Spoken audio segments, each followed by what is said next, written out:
The object that I decided to focus on for this presentation is a book from Special Collections published in 1906 by Paul Elder and Company titled The Philosophy of Ingersoll. To plow is to pray, to plant is to prophecy, and the harvest answers and fulfills.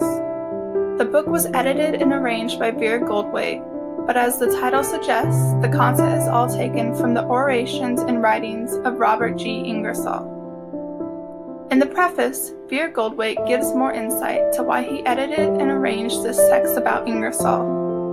Goldthwait starts by claiming, "Probably no man or woman of history has been so universally misjudged as Robert G. Ingersoll." After this bold claim, Goldthwait then concludes the preface by revealing the purpose of the book. This book is published to dispel in some measure that belief, and is submitted to the public with the single hope that it may be read without prejudice and criticized without fear. After reading the preface, I started to question why so many people held such a strong opinion about Robert G. Ingersoll. I had no idea who Ingersoll was before I started my research, so I did a quick Google search to find out more about him. I discovered that Ingersoll was a trial lawyer by profession, but he was most renowned for his skilled oratory. Apparently, it was not unusual for Ingersoll to give captivating 3-hour speeches to sold-out crowds. He traveled across America, questioning religion and speaking up for science and humanism.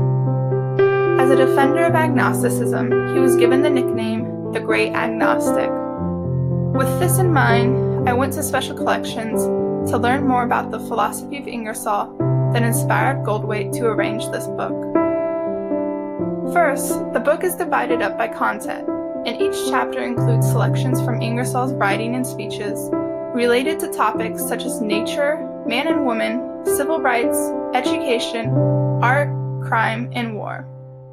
After reading each chapter, one of the first things I noticed about the book was how progressive some of the philosophy of Ingersoll was, especially when considering he was publishing some of these writings and giving speeches included in the text during the mid to late 19th century. He was a strong supporter of both racial equality and women's rights during a time period when these weren't commonly held beliefs. At this point, you might be wondering how this book about the philosophy of Ingersoll relates back to agriculture.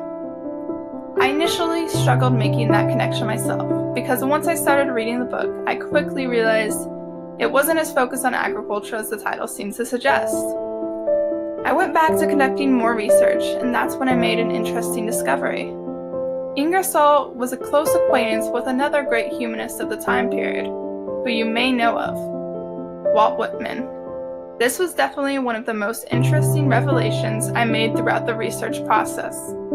I tried to learn more about their friendship and discovered a quote from Whitman about Robert G. Ingersoll. Whitman once said, "It should not be surprising that I am drawn to Ingersoll, for he is Leaves of Grass. He lives, embodies the individuality I preach. I see in Bob the noblest specimen, American flavored, pure out of the soil, spreading, giving, demanding light."